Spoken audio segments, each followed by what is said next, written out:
Variation of electron density,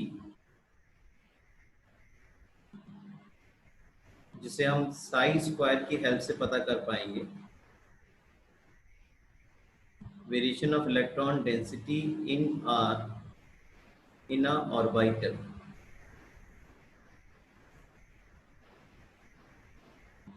इसके लिए हम एक ग्राफ प्लॉट करेंगे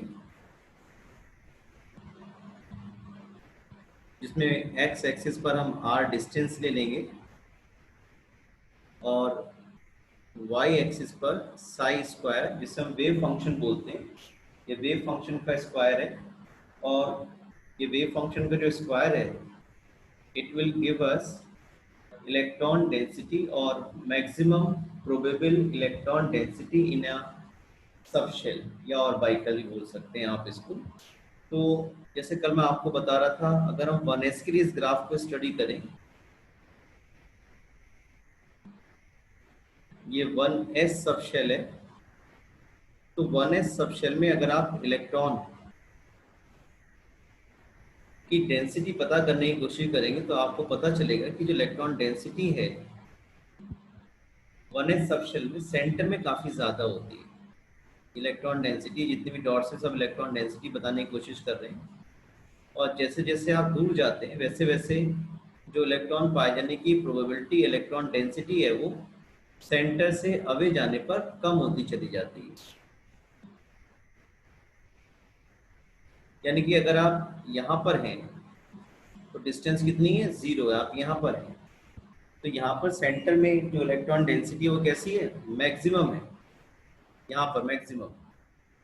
और जैसे जैसे आप आगे बढ़ रहे हैं, जैसे जैसे आप इधर बढ़ रहे हैं, वैसे वैसे इलेक्ट्रॉन डेंसिटी क्या होती जा रही है, कम होती जा रही है।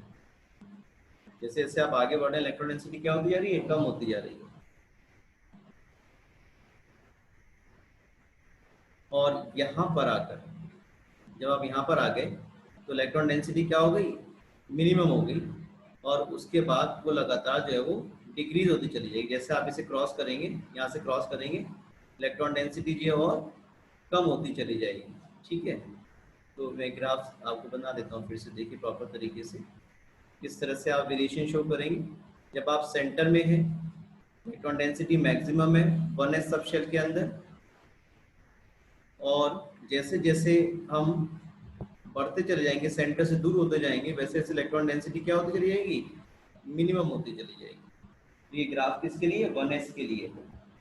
इसी तरह से अगर आप यही ग्राफ 2s के लिए प्लॉट करेंगे, this is the distance r, this is Sai square, wave function square which give us electron density. तो आप इस तरह का ऑब्जर्वेशन आपको मिलेगा।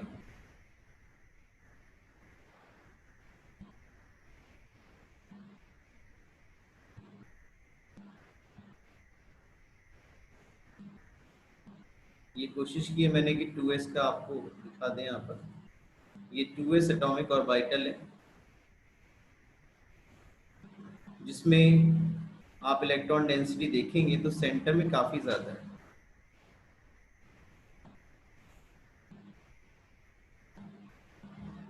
लेकिन जब आप इससे बाहर आएंगे तो इसमें जब आप सेंटर से यहाँ तक गए तो इलेक्ट्रॉन डेंसिटी क्या हो रही है, लगातार कम होती जा रही है। यहाँ तक आ गया, इसके बाद डिक्रीज हो गई, यहाँ तक काफ़ी कम हो गई। और इसके बाद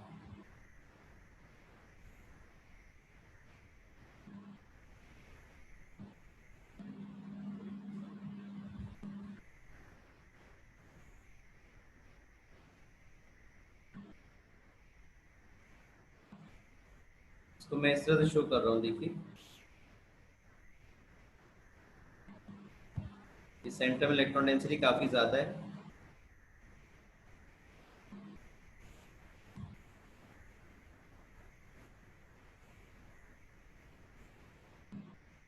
तो जब आप सेंटर से इधर की तरफ मूव कर रहे हैं, सेंटर से यहाँ मूव कर रहे हैं बाहर की तरफ, यहाँ तक जब आ गए तो ये वाली कंडीशन आ गई।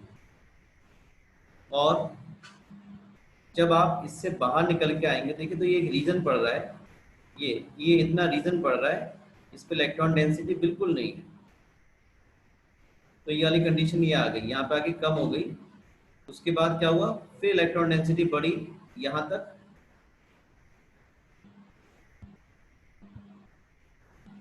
और जैसे ही इसे क्रॉस करेंगे फिर से डिक्रीज होना शुरू हो जाएगी। तो ये जो ग्राफ आपके लिए है ये 2s के लिए है, और ये जो एरिया इतना बड़ा है, ये वाला एरिया यहाँ से लेके यहाँ तक, this is called nodal area या नोडल प्लेन, या इसको हम नोड भी बोल देते हैं। नोड वो रीजन है जहाँ पे इलेक्ट्रॉन पाए जाने की जो प्रोबेबिलिटी है वो क्या होती है, निल होती है, जीरो होती है। तो इसलिए इलेक्ट्रॉन डेंसिटी यहाँ पर क्या हो गई, निल हो गई। ये जो जीरो डेंसिटी दिखा रहा है ये क्या बता रहा है, इन प्रेजेंस ऑफ नोड दिखा रहा है 2s सबशेल में। तो इस तरह से s सबशेल के अंदर जो नंबर ऑफ नोड्स हैं वो हम इस फॉर्मूले से निकाल सकते हैं। इन s subshell number of nodes n-1 करके निकाल सकते हैं। यानी कि अगर 1s सबशेल है तो 1s में नंबर ऑफ नोड क्या होंगी, 1-1 इक्वल टू 0। कोई नोडल एरिया नहीं होगा, कोई नोडल प्लेन नहीं है, कोई नोड नहीं होगी। 2s के लिए अगर निकालेंगे आप तो n कितना यहाँ पर 2-1 कितना हो गया 1 नोड। तो वही यहाँ पर आपको दिखाई पड़ रहा है फिगर में कि ये जो ग्राफ है इसमें जब आप सेंटर में तो इलेक्ट्रॉन डेंसिटी मैक्सिमम है, जब आप इधर चल रहे हैं यहाँ तक इलेक्ट्रॉन डेंसिटी कम हो गई, ये कम हो गई। इसको जब क्रॉस किया तो एक रीजन ऐसा है जहाँ पे इलेक्ट्रॉन डेंसिटी नील है, तो वो ये आ गया आपका। और जैसे ही इसको क्रॉस करके फिर यहाँ बढ़ेंगे तो फिर इलेक्ट्रॉन डेंसिटी यहाँ तक बढ़ेगी, यहाँ तक बढ़ गई, और उसके बाद फिर डिक्रीज होना शुरू हो जाएगी। तो ऐसे ही ग्राफ मैं आपको एनसीईआरटी में भी देखिए दिखा देता हूँ।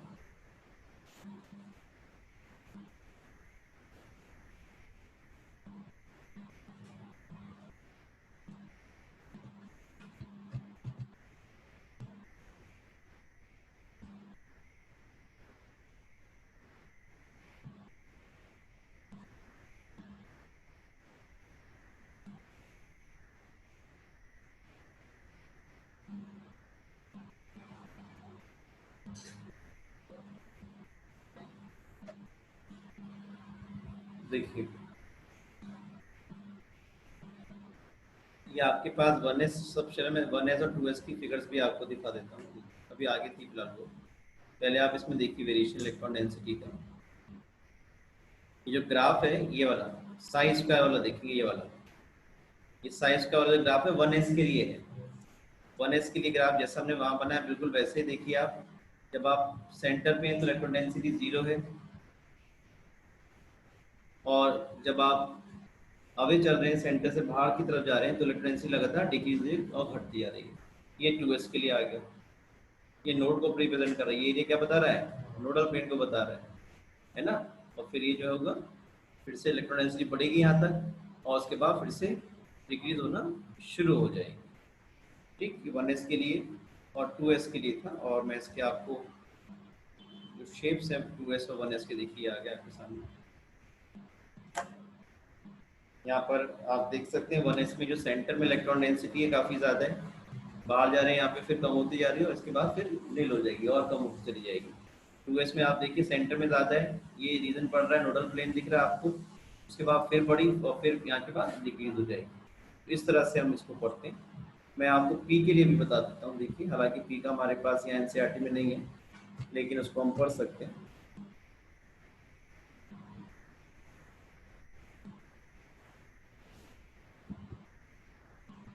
पी सबशेल का आप सभी को मालूम है कैसा शेप रहता है, डम्बेल शेप रहता है।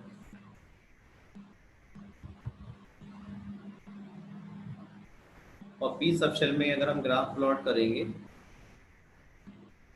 साई स्क्वायर यानी कि वेव फंक्शन का स्क्वायर और डिस्टेंस आर के बीच में, तो कुछ इस तरह से ग्राफ आएगा। देखिए जब आप सेंटर में है ना यहाँ पर ये, तो यहाँ इलेक्ट्रॉन डेंसिटी कैसी है, नील है। जब आप इधर बढ़ रहे हैं या इधर बढ़ रहे हैं तो इलेक्ट्रॉन डेंसिटी बढ़ रही है।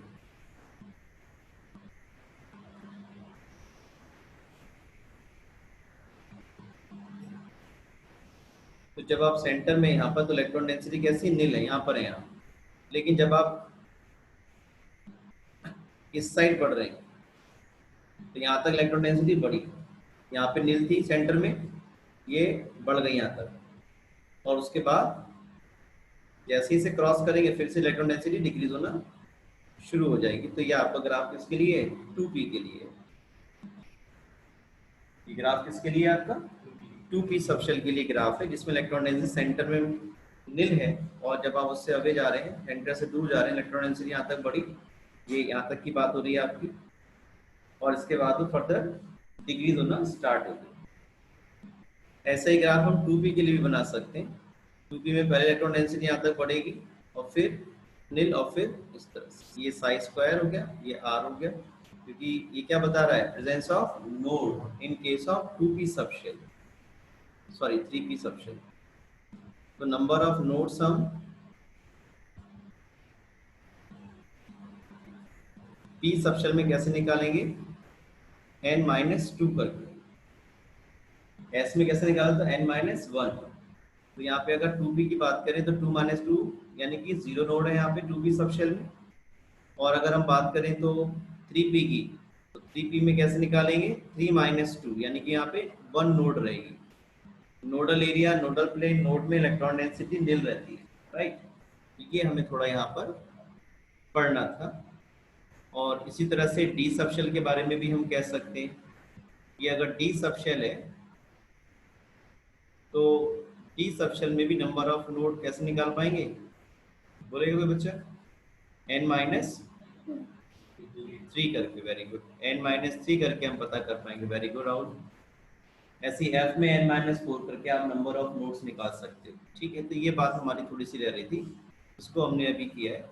अब हम कुछ क्वेश्चंस यहाँ डिस्कस करेंगे एनसीईआरटी के।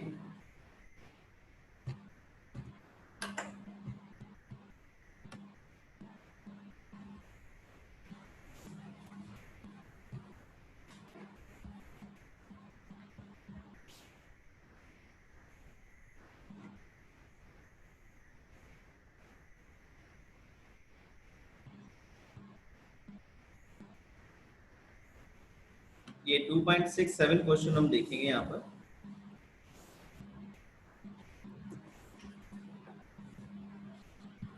How many subshells are associated with n=4। आपको ये बताना है कि जो n=4 यानी कि फोर्थ शेल है, तो इसमें कितनी सबशेल्स जो हैं वो परमिटेड होंगी, ये आपसे जानना चाह रहे हैं। तो मैंने आपको बता रखा है जितना नंबर ऑफ शेल होगा उतनी सबशेल परमिटेड रहती हैं। फर्स्ट शेल है तो एक सबशेल, सेकंड शेल है तो 2 सबशेल्स। अब यहाँ पे कौन सी शेल है, फोर्थ है, तो कितनी सबशेल्स होंगी, 4 होंगी। कौन कौन सी, यस बिल्कुल ठीक है, 4s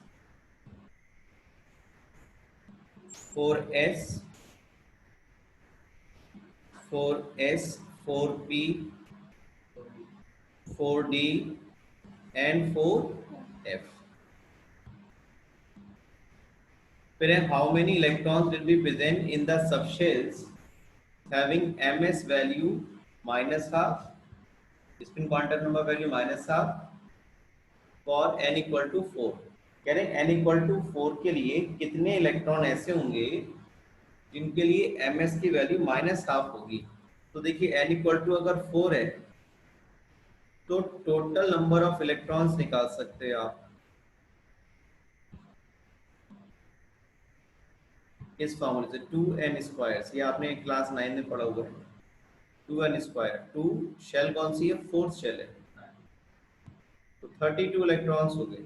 तो इतना आप समझ गए होंगे। 32 इलेक्ट्रॉन में से हाफ जो होंगे वो क्लॉकवाइज होंगे, विच हैव वैल्यू +12, और हाफ कैसे होंगे, एंटी क्लॉकवाइज होंगे, तो उनकी कैसी होगी, -12। तो आपसे ये पूछे -12 कितने इलेक्ट्रॉन्स होंगे, तो कितने होंगे, 16 हो जाएंगे, राइट।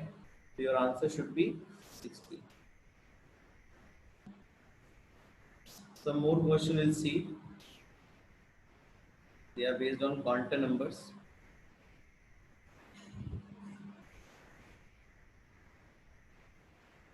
ये देखते हैं हम जरा 2.30। Explain giving reasons which of the following set of quantum numbers are not possible. इनमें से हमें ये देख के बताना है कौन से सेट का जो क्वांटम नंबर है वो पॉसिबल नहीं हो रहा। तो एक एक करके बात कर लेते हैं। देखिए, पहला हम बात करेंगे फर्स्ट वाले का, n इक्वल टू जीरो। भाई ये तो कोई बात ही नहीं हुई, n इक्वल टू जीरो का मतलब कोई शैली नहीं है, तो ये बात तो गलत हो गई, ये नॉट पॉसिबल है ना। तो हम ऐसे लिख देंगे not possible. n equal to one हो सकता है, n इक्वल टू वन का मतलब है एस सब शेल उसमें केवल होगी, l की वैल्यू जीरो होती है, बिल्कुल ठीक बात है। ml की वैल्यू भी कितनी होगी, जीरो ही होगी। और ms माइनस हाफ हो सकता है क्योंकि एक इलेक्ट्रॉन क्लॉकवाइज होगा, एक इलेक्ट्रॉन एंटी क्लॉकवाइज होगा, तो ये पॉसिबल रहेगा। ये n equal to one, l equal to one, ये पॉसिबल नहीं होगा भाई, क्योंकि n इक्वल टू वन के लिए तो केवल एक ही सबशेल पॉसिबल है, वन s, और s के लिए l कितना होता है, जीरो। यहाँ कितना दे दिया आपको, वन, वो तो पॉसिबल नहीं है। l वन किसके लिए होगा, p सबशेल के लिए होगा। आपको बताया था ना, l की वैल्यू s के लिए जीरो, p के लिए वन, d के लिए टू और f के लिए थ्री। प्रशांत बात समझ में आई? अगर n इक्वल टू वन यहाँ पर है तो वन एस सबशेल तो हुई, और एस सबशेल के लिए एल कितना होना चाहिए, जीरो। यहाँ कितना दे दिया उन्होंने, वन, तो ये भी पॉसिबल नहीं। डी सबशेल देखेंगे, sorry D portion, N equal to two, L equal to one हो सकता है क्योंकि एन इक्वल टू टू का मतलब क्या हो गया, टू एस हो गया और टू पी हो गया। पी के लिए एल वन हो सकता है, एम एल जीरो हो सकता है, minus one, zero plus one, M S minus half plus half, दोनों हो सकते हैं, तो ये पॉसिबल रहेगा। हाँ उससे पता कर लेते हैं, उससे भी पता कर सकते हैं, उससे भी पता कर सकते हैं आप। ठीक, ठीक है, नेक्स्ट देख लेते हैं। अभी जरा ई के बारे में बताएं। n equal to three possible है भाई, n इक्वल टू थ्री का मतलब थ्री एस, थ्री पी और थ्री डी। तो इसके लिए l जीरो, p के लिए वन l और d के लिए टू।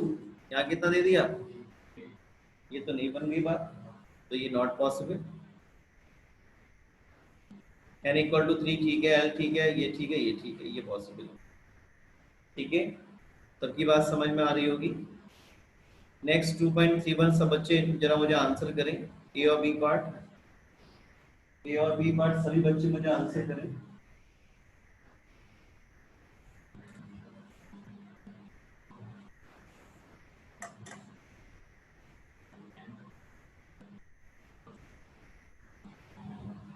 इसमें का भी एक पार्ट हमने किया भी है। हाँ, नंबर ऑफ इलेक्ट्रॉन्स में have the following values of quantum number. ऐसे कितने इलेक्ट्रॉन्स होंगे जिनमें क्वांटम नंबर की value n equal to four हो और ms उनके लिए माइनस हाफ हो। इसका तो आंसर आप बता ही देंगे कितना, अभी किया था वही प्रॉब्लम है। ये n equal to three, l equal to zero, तो n इक्वल टू थ्री का मतलब क्या हो गया, थ्री एस, थ्री पी और थ्री डी। तो थ्री एस में एक ऑर्बिटल जिसके लिए l की वैल्यू कितनी है, जीरो, और p में तीन ऑर्बिटल है लेकिन इसमें केवल एक ही के लिए, एक, दो और ये, इसके लिए वाला ऑर्बिटल हो जाएगा। और p में कितना होगा, minus two, minus one, zero, plus one और ये प्लस टू। ठीक है ना, तो दो इलेक्ट्रॉन तो यहाँ हो गए थ्री एस वाले में, दो इलेक्ट्रॉन यहाँ हो गए थ्री पी वाले में जिनका वैल्यू जीरो एल की, और दो इलेक्ट्रॉन यहाँ हो गए, तो आपका आंसर कितना हो गया, सिक्स हो गया। बात समझ में आई सभी बच्चों के?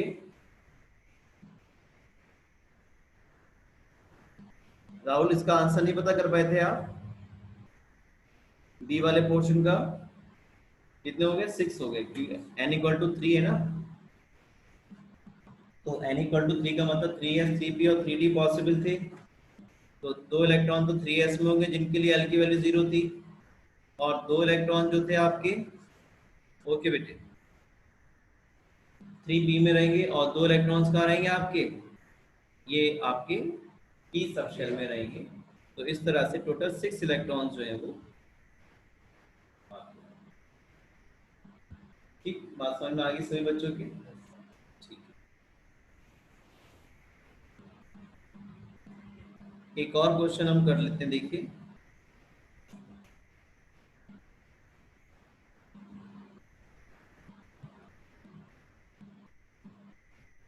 ये करें जरा 2.29, सब बच्चे बताएं। Using SPT notations, describe the orbital with the following quantum numbers। Orbital केवल बताना है आपको,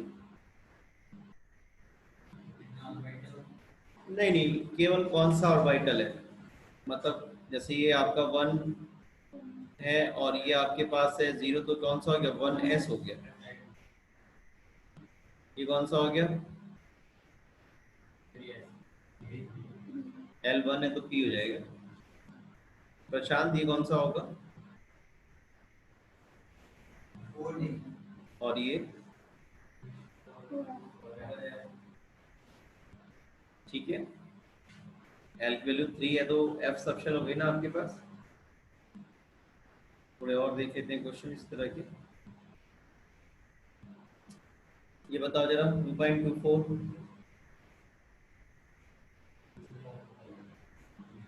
what is the lowest value of n that allows g orbitals to exist। तो फर्स्ट शेल में तो केवल 1s आता था, सेकंड शेल में s और p आ गया, थर्ड में sp d आ गया, फोर्थ में sp d f आ गया, और 5 में क्या आ जाएगा, sp d f और g। तो n इक्वल टू 5 हो जाएगा। फिर h आ जाता था, आपको बताया था मैंने पहले भी। तो जो n इक्वल टू 5 है वहां से भाई g स्टार्ट हो सकता है, राइट। जरा ये क्वेश्चन करेंगे 2.23, सब बच्चे जरा करिए कॉपी में अपनी।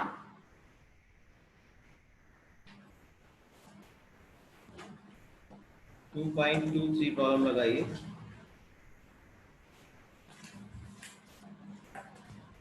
आपको मैंने टेस्ट का बताया इस चैप्टर का, अभी नहीं बताया है, ठीक है। पहले मैं इसका एक एमसीक्यू पेपर आपको दूंगा, वो आप मुझे करके दिखाएंगे।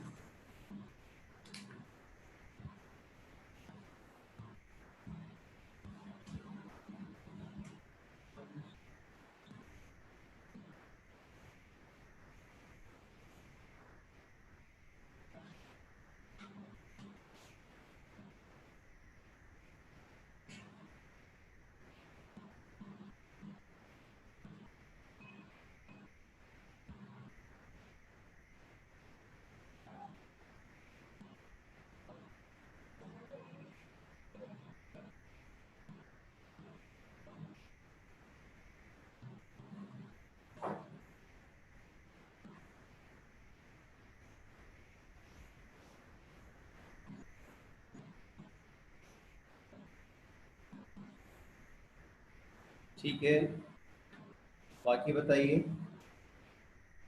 सभी का लिख के दिखाइए। H negative, Na positive, O2 negative, F negative.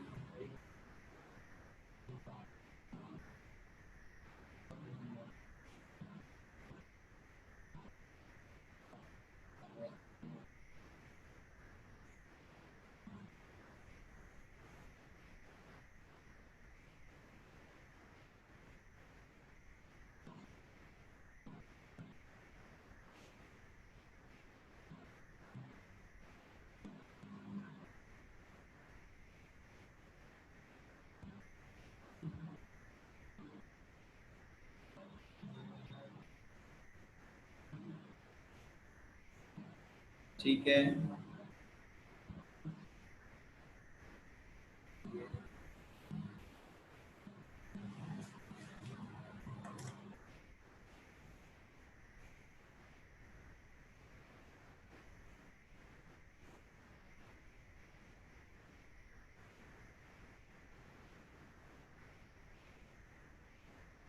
सबने ऐसे ही किया है, बाकी के तीनों का तो ठीक ही आ रहा है भाई, सेम ही आ रहा है मतलब।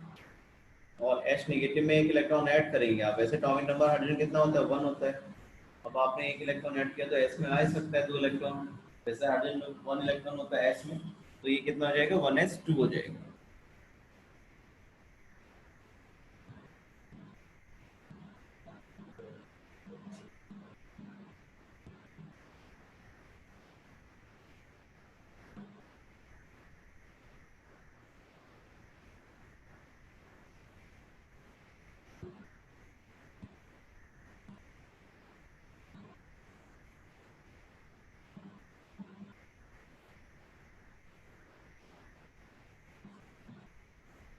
ठीक है, सेकंड पार्ट करिए सब बच्चे। अब आपको एटॉमिक नंबर बताना है ऐसे एलिमेंट का जिसका outer most electron 3s1 2p3 और 3p5 होता हो। टी कौन सा, ये F नेगेटिव, F का एटॉमिक नंबर 9 होता है बेटे, तो 1s2 2s2 2p5 होता। एक नेगेटिव चार्ज का मतलब आपने एक इलेक्ट्रॉन उसमें ऐड कर दिया है,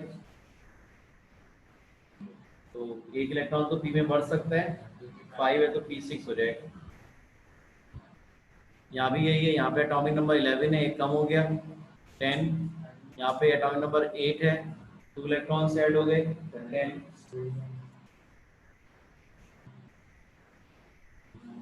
ठीक है, ठीक है, ठीक है भाई, शिखर ठीक है, आपका भी, राहुल आपका भी ठीक है। बाकी बच्चे जल्दी से करें जरा। हीलियम 2s1 का मतलब कितने इलेक्ट्रॉन्स हो गए, तुम तो हीलियम के हो गए। हाँ मैं लगाया तो है ये वाला है। ये आप देखिए जरा, यहाँ पे हीलियम 2s1, हीलियम का एटॉमिक नंबर कितना है 2, और 2s1 का एक इलेक्ट्रॉन कितना हो गया 3 हो गया, तो कौन सा एलिमेंट हुआ ये एटॉमिक नंबर वाला, वेरी गुड, लिथियम हुआ आपका ये। हीलियम में 2 इलेक्ट्रॉन्स हो गए और एक ये s1 वाला है, तो कितने इलेक्ट्रॉन हो गए टोटल 3 हो गए ना। ये एटॉमिक नंबर किसका होगा, लिथियम का है। सिंबल पूछ रहे हैं आपसे एलिमेंट का ना, विच एटम्स आर इंडिकेटेड, एटम पूछे कौन सा हो गया लिथियम, इसका बताएं। नियॉन के 10 इलेक्ट्रॉन्स हो गए, 2 12 और 3 15, तो 15 एटॉमिक नंबर किसका है वो आपको पता होना चाहिए, किसका है, फास्फोरस का है, वेरी गुड, बिल्कुल ठीक है, पी। ठीक है, अब जैसे नेक्स्ट चाहिए, आर्गन में कितने हो गए 18, और ये 4s2 कितने हो गए 20, और ये 3d1, तो 20 और ये 21 हो गए, 21 तो हो गए, कौन है, नहीं तो स्कैंडियम Sc, एटॉमिक नंबर 21। क्या ये इसी सही लिखा है, क्या ये इसी सही लिखा है, ठीक है, वेरी गुड शिखर राहुल, वेरी गुड। 3d को पहले आना चाहिए था ना, देन 4s2, ग्राउंड स्टेट में ऐसा लिख दिया तो एक बार तो चल जाएगा, लेकिन आयनिक में तो फंस जाएंगे। अगर हमें स्कैंडियम 3 पॉजिटिव बनाना हो तो मर गया बच्चा, वो क्या करेगा, इलेक्ट्रॉन कहाँ से निकालेगा, इससे निकालना शुरू कर देगा 3d से, जो कि गलत है। पहले कहाँ से आएंगे, S से जाएंगे, फोर्थ शेल से जाएंगे। ठीक है, तो उसका 3 पॉजिटिव में करेगा 4s, टी 0 और 4s 0, 2 S से चले गए और D से 1 चला गया। ठीक है, क्वेश्चन हमारे पास ऐसे भी आ जाते हैं,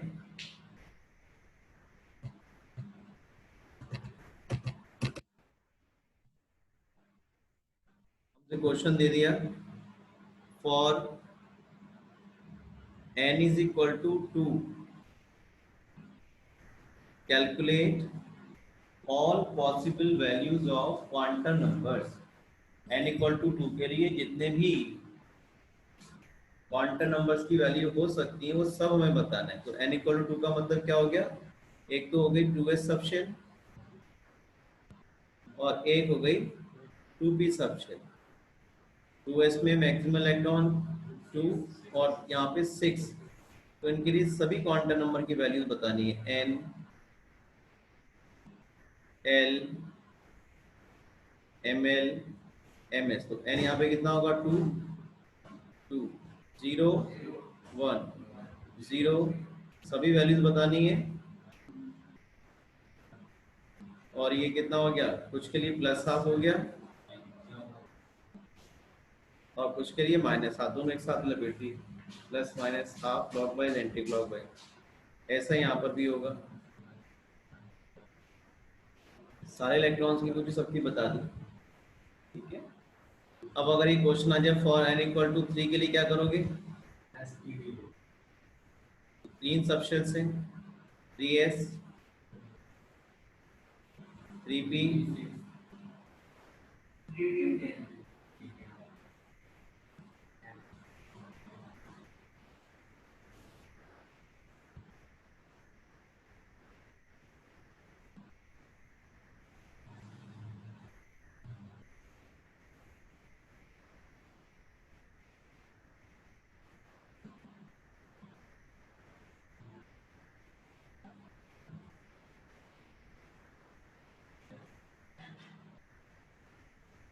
ठीक है।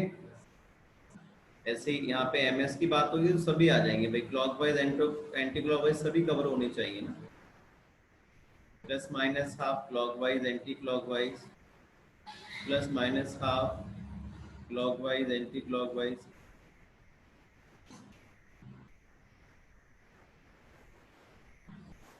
तो इस तरह सभी का हो जाएगा, ठीक है ना। ये ध्यान रखिएगा सभी बच्चे।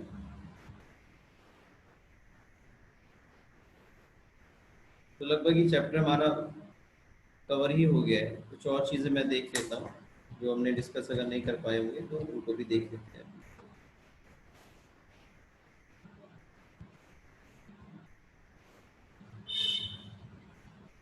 ये एक आध न्यूमेरिकल है, इसको हम कर लेते हैं, देखिए अभी।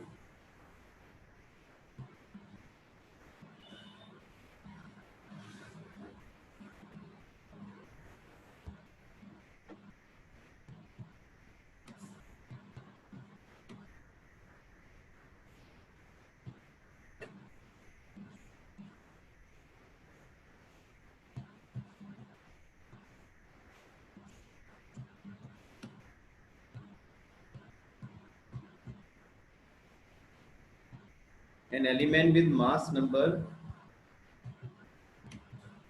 81 contain 31.7% more neutrons as compared to proton. Assign the atomic symbol.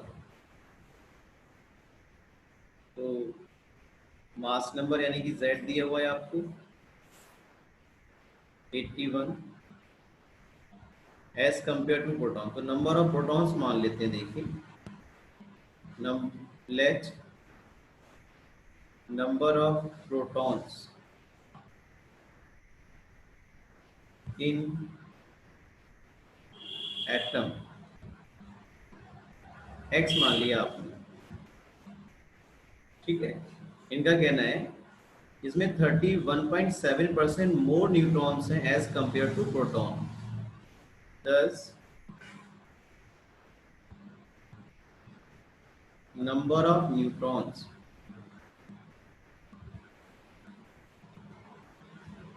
(30.1% of proton कितने थे x, जितने प्रोटॉन है उनसे भी, प्रोटॉन है कितने x हैं, उनसे भी 31.7% ज्यादा न्यूट्रॉन्स हैं।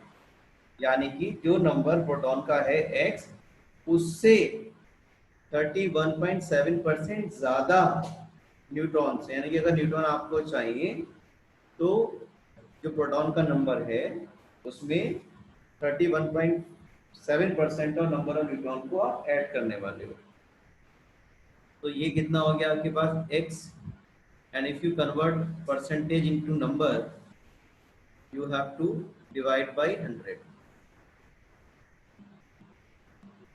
तो 31.7 अपॉन 100 इंटू एक्स। जब आप इसको ऐड करेंगे तो ये आपका आ जाएगा 100x प्लस, या इसको इतना ना करके ऐसे जोड़ लो ना, ये 1 है और ये कितना 0.31, तो कितना रहेगा 1.317x आ जाएगा। अब आपको मालूम है जो एटॉमिक मास होता है Z is equal to n+p तो होता है, न्यूक्लियस के तो एटॉमिक मास होता है, इलेक्ट्रॉन का मास तो नेग्लिजिबल लेते हैं, तो atomic mass equal to mass of sorry atomic number plus proton. तो आप देखिए एटॉमिक जो मास नंबर है कितना 81 है Z, न्यूट्रॉन से 1.317, प्रोटॉन्स आपने मुझे x बताए थे, शुरू में x मान लिया था आपने, तो ये कितना आ गया x is equal to 81 divided by 2.317। ये राहुल ने बता दिया है कैलकुलेट करके। हाँ राहुल ठीक है, कितना आ रहा राहुल आंसर ये 35 आ गया। यानी कि जो सिंबल एलिमेंट का वो हम ऐसे बता सकते हैं, सिंबल x मान लिया, एटॉमिक नंबर जो होता है वही प्रोटॉन का नंबर होता है, वही इलेक्ट्रॉन का नंबर होता है 35, और मास नंबर कितना आ गया 81। अगर आपको एग्जैक्ट पता है कि 35 किसका एटॉमिक नंबर है तो भी आप लिख सकते हैं, तो वो होता है ब्रोमीन का।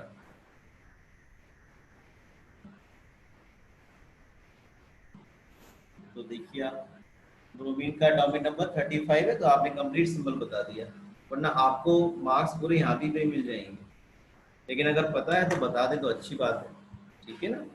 तो इस तरह से ये क्वेश्चन आपका हो जाएगा, आपके नोट्स में सॉल्व है, आप लोग खुद भी ट्राई करके इसको देखेंगे। एक प्रॉब्लम बिल्कुल इसी तरह की और है, वो भी हम कर लेते हैं अभी।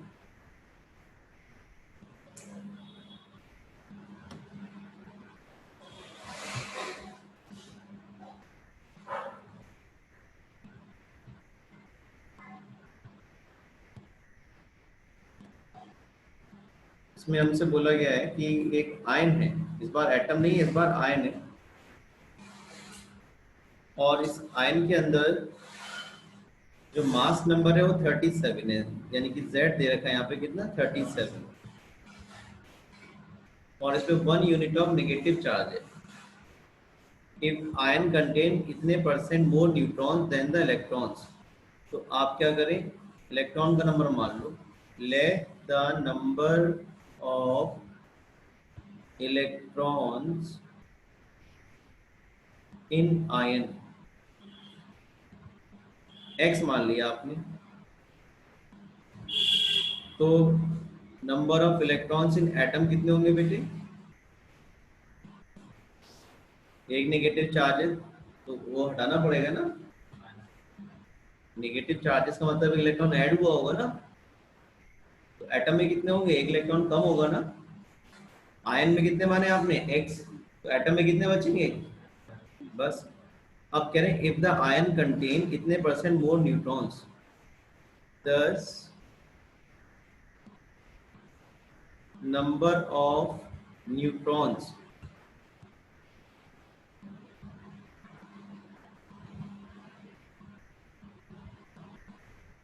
कितना 11.1% more than that of electrons, तो इलेक्ट्रॉन कितने थे x थे, आयन के अंदर ही बात हो रही है भैया देखो, तो जितना भी न्यूट्रॉन का नंबर है वो आयन के अंदर जितने इलेक्ट्रॉन्स हैं x उससे भी 11.1% ज्यादा है, तो 11.1% कितना हो गया 11.1% ऑफ x, उससे भी इतना ज्यादा, तो ये हमारे पास अगर सॉल्व करेंगे तो कितना आ जाएगा x प्लस, इसको आप नंबर में कन्वर्ट कर लो 11.1/100, तो ये 1.111x आ जाएंगे। अब आप निकाल सकते हैं z is equal to n+p,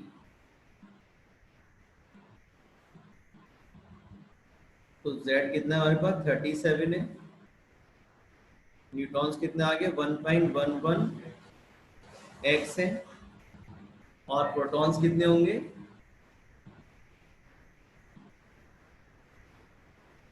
electron के नंबर के बराबर। हाँ, तो न्यूट्रॉन्स तो ये आ गए हमारे पास, और प्रोटॉन्स कितने, x माइनस 1 होंगे। एटम की तो भाई प्रोटॉन तो एटम के अंदर ही लगाएंगे। तो बस अब देखो कितना आ रहा है, इसे कैलकुलेट करके जरा। 0.11 क्या चीज ये ना, हाँ ये तो 0.11 ही होगा, लेकिन ये 1 ये भी तो है ना, तो जोड़ दिया है, ये 1 जो था ना तो ऐड कर दिया, तो इतना हो गया 1.11x। तो ये बचा 37 इज इक्वल टू 2.11x, जुड़ जाएगा ना, और ये -1 इधर आके क्या जाएगा, प्लस हो जाएगा।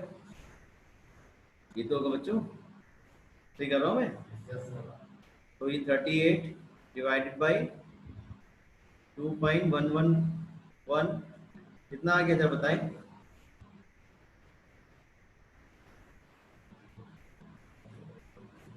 कितना आया भाई राहुल, ये आ गया 18। ये x कितना आ गया आपके पास, 18 आ गया। लेकिन ये x है क्या आपके पास, ये तो नंबर ऑफ इलेक्ट्रॉन आयंस के हैं 18। तो एटम में कितने हो गए, 17। तो 17 एटॉमिक नंबर रहेगा, बस जितने प्रोटॉन एटम के अंदर उतने ही एटॉमिक नंबर। तो ये क्या हो गया, x 17 37, या फिर 17 एटॉमिक नंबर किसका होता है, क्लोरीन का। वेरी गुड, ठीक है, इस तरह से आप कर लेंगे। बात समझ में आई, थोड़ी सी प्रैक्टिस करेंगे घर पे जाके और आ जाएगा, नहीं आया है तो। बिल्कुल ठीक है, क्लोरीन हो गया, वेरी गुड। और इसमें चार्ज नेगेटिव है ना, सिंबल पूरा बताना होगा तो नेगेटिव चार्ज तो लगाएंगे, आयन है ना, 1 unit of negative charge. Symbol इसी का बताना था हमें, सिंबल ऑफ द आयन बताना है। तो जो बच्चा सीएल करके छोड़ देगा उसे नंबर नहीं मिलेंगे, आधा एक नंबर उड़ा लेगा एग्जामिनर। पूछा है हमने जान पूछ के, सिंबल ऑफ द आयन बताना है, तो एक्स नेगेटिव या सीएल नेगेटिव। बिल्कुल सेम प्रॉब्लम एक और है, ये आप सभी बच्चे मुझे अभी करके दिखा रहे हैं, बिल्कुल सेम डिक्टो प्रॉब्लम है। 2.44